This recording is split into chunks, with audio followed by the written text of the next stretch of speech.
Hello friends, very good evening, and today we will discuss about section 188 of IPC 1860. So basically this section nowadays due to this lockdown, one section 188 is you will find out in the every most of FIR you will find out this section. So what it says and what is the criteria. So let's discuss about section 188 of the IPC. So it says disobedience to an order lawfully promulgated by a public servant if such disobedience causes obstruction, annoyance, or injury to persons lawfully employed. So basically, there are two and three key terms here: obstruction, annoyance, and injury. So, what is the punishment? Simple imprisonment for 1 month or fine of 200 rupees or both. And third one is this is a cognizable offense and also bailable. Last one is the by what court tribal any magistrates. So now we read the section. Whoever knowing that by an order promulgated by a public servant lawfully empowered to promulgate such order.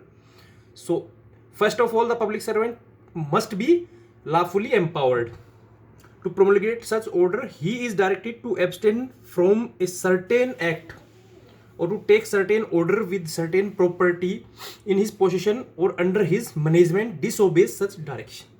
Shall, if such disobedience causes or tends to cause obstruction, annoyance, or injury, or risk of obstruction, annoyance, or injury to any person lawfully employed, be punished with simple imprisonment for a term which may extend to 1 month, or with fine which may extend to 200 rupees, or with both. So if you will read this illustration, an order is promulgated by a public servant lawfully empowered to promulgate such order directing that a religious procession shall not pass down a certain street. A knowingly disobeys the order and thereby causes danger of riot. A has committed the offense defined in this section. So again we just go through the essential aspects of this section. There must be an order promulgated by a public servant. Second one, the public servant must be lawfully empowered to promulgate such order. Third one, the accused must have disobeyed such order. And fourth one is such disobedience must have caused or tend to have caused obstruction, injury, annoyance, or risk to any person lawfully employed, and danger or human life, health, or safety, right, or afraid. So if you will go through and find out there are two and three key terms. One is annoyance, injury, obstruction, and what is the another main term is the order must be promulgated by the lawfully empowered officer.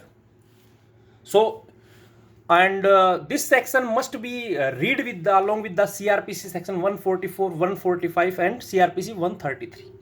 So if you will read this case, there are two and three cases. One is Ram Samuz versus State. Second one is Ratlam Municipality versus Vardichand. And third one is the Bharat Raut versus State. So in the case of Bharat Raut versus State, it was held that mere disobedience of an order of public servant is not punishable, and that disobedience must lead to the consequences narrated in the section. So merely disobedience is not the punishable.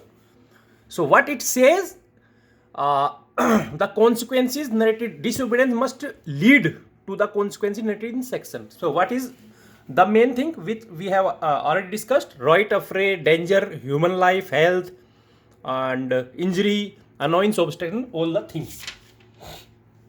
So in the case of Ram Samuz versus State, the Allahabad High Court held that section 188 includes within its ambit orders passed under section 144 as also section 145 CRPC. So in this case, what the Allahabad High Court said that CRP section 144, 145 along with the section 188 of IPC. And a public servant concerned is sine qua non to initiate a criminal proceeding under section 180 of the IPC against those who, with the knowledge that an order has been promulgated by a public servant, disobeyed that order. So in this case, in this section, written complaint is sine qua non, मतलब very must.